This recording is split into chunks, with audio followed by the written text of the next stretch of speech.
NgokaMateyu 27, uJesu phambi kukaPetro ukuzibulala kukaJuda.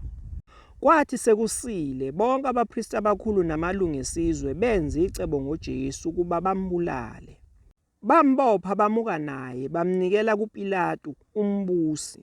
Khona uJuda wamkhaphela ebona ukuthi ulahliwe, wazisola wabuyisela izinhlamvu zesiliva ezingama-30 kubapristi namalunga. Wathi, "Ngonile ukuba ngikhaphela igazi elingenacala." Bona bathi, "Kuyini lokho kithi na? Zibonele wena." Wayesephonsa izinhlamvu zesiliva ethempelini, wamuka, waziphanyeka. Kepha abapristi abakhulu bathatha izinhlamvu zesiliva bathi, "Akuvunyelwe ukuzifaka emnikelweni ngokuba kuyimali yegazi." Benza icebo, bathenga ngayo insimu yombumbi, ibe ngeyokumbela abafokazi. Ngalokho insimu leyo ithiwa insimu yegazi kuze kube namuhla. Khona kwagcwaliseka okwashiwo ngumprofethi uJeremiya ukuthi bathatha izinhlamvu zesiliva ezingama-30, inani lowamiselwa inani, onani lakhe lamiswa ngamadodana ka-Israyeli. Bakhokha ngazo insimu yombumbi njengokuba inkosi ngiyalile. Kepha uJesu wayemphambi kombusi. Umbusi wambuza wathi, "Wena uyinkosi yabaJuda na?" UJuda wathi kuye, "Usho khona." Kwathi lapho abapristi abakhulu namalunga bemthwesa icala, kaphendulanga. Khona uPilato wathi kuye, "Awuzwa yini lokho kungaka abakufakaza ngawe na?" Akaze amphendula nakwelilodwa izwi. Umbusi waze wamangala kakhulu. Kepha ngomkhosi umbusi wayejwayele ukukhululela isixuku isiboshwa sibe sinye esasisithanda. Ngaleso sikhathi babe nesiboshwa esidumileyo esithiwa uBarabha. Ngakho sebebuthene, uPilato wathi kubo, "Nithanda ukuba nginikhululele bani, uBarabha nokuba uJesu othiwa uKristu na?" Ngokuba wayekwazi ukuthi bamnikele ngomhawu.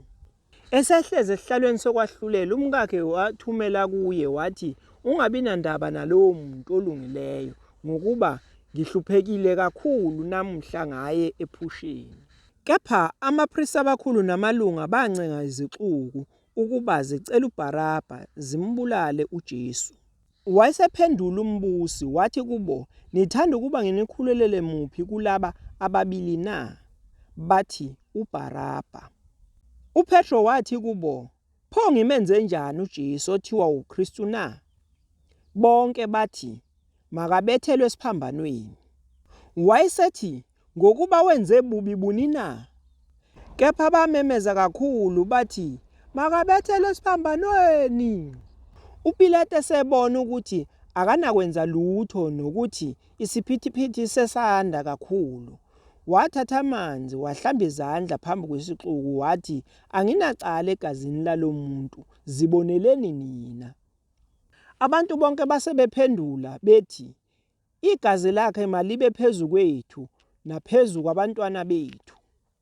Wayesebakhululela uBarabha, kepha wamshiya uJesu, wamnikela ukuba abethelwe esiphambanweni.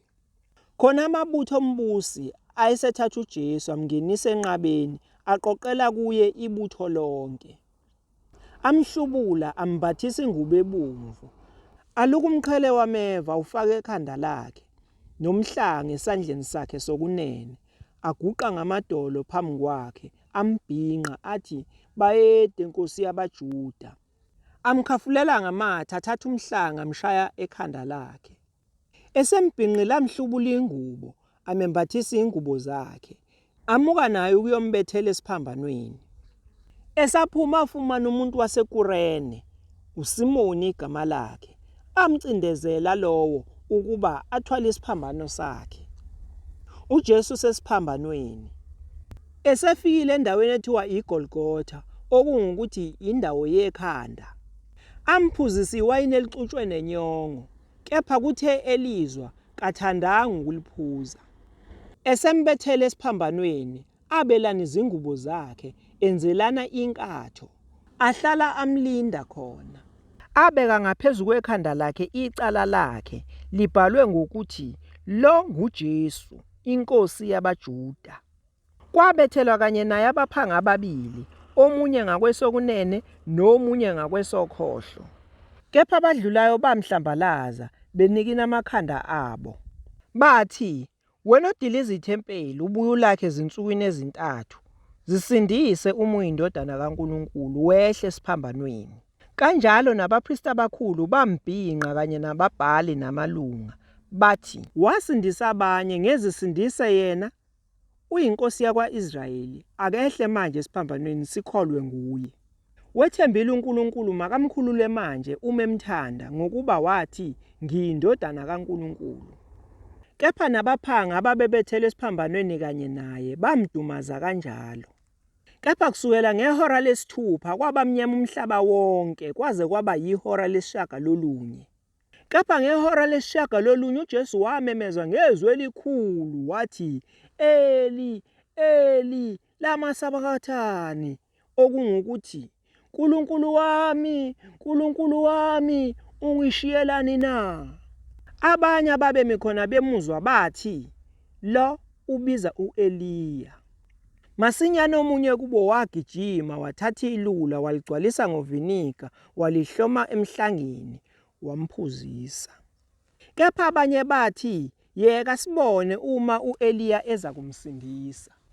UJesu wabuye wamemeza ngezwi elikhulu, wafa. Bheka-ke isenqo sethempeli sadabuka kabili, kusukela phezulu kuze kufike phansi, umhlaba wazamazama, amadwala aqhekezeka. Amathuna avuleka, imizimba eminingi yabangcwele ababelele yavuka. Baphuma emathuneni emva kokuvuka kwakhe, bangena emzini ongcwele, babonakala kwabaningi. Kepha induna yekhulu nababenayo belinda uJesu sebebona ukuzamazama nalokho okwenzekileyo, besaba kakhulu, bathi nempela lo ubeyindodana kaNkulunkulu. Kwakukhona lapha abesifazane abaningi bebukela bekude. Babemlandele uJesu bevele eGalile bemkhonza. Phakathi kwabo kwakukhona uMaria Magdalena, unina kaJakobe noJose, nonina wamadodana kaZebedewu, ukumbelwa kukaJesu. Sekuhlwile kwafika umuntu ocebileyo wase-Arimathiya, igama lakhe nguJosefa, wayengumfundi kaJesu naye. Lo waya kuPilato wacela isidumbu sikaJesu, khona uPilato wayala ukuba anikwe sona. UJosefa wathatha isidumbu wasisonga ngendwangu enhle ehlanzekileyo. Wasibeka ethuneni lakhe elisha eliqophe edwaleni, waginqela itshe elikhulu emnyango wethuna, wahamba. Kepha kwakukhona lapho uMaria Magdalena nomunye uMaria behlezi phambi kweliba. Kepha ngangomuso okungolulandelayo usuku lokulungisela, abapristi abakhulu nabaFarisi babuthana kuPilato. Bathi, Nkosi, sikhumbula ukuthi lowo mkhohlisi esekhona wathi, emva kwezinsuku ezintathu ngiza kuvuka. Ngakho yala ukuba iliba ligcinwe kuze kube lusuku lwesithathu ukuba abafundi bakhe bangaze bafike bamebe, bethi kubantu, uvukile kwabafileyo, kuthi inkohliso yokugcina ibe yimbi kuneyokuqala. UPilato wathi kubo, nampa abalindi, hambani niligcine njengokubona kwenu. Base behamba baligcina iliba, babeka uphawu etsheni, bekanye nabalindi.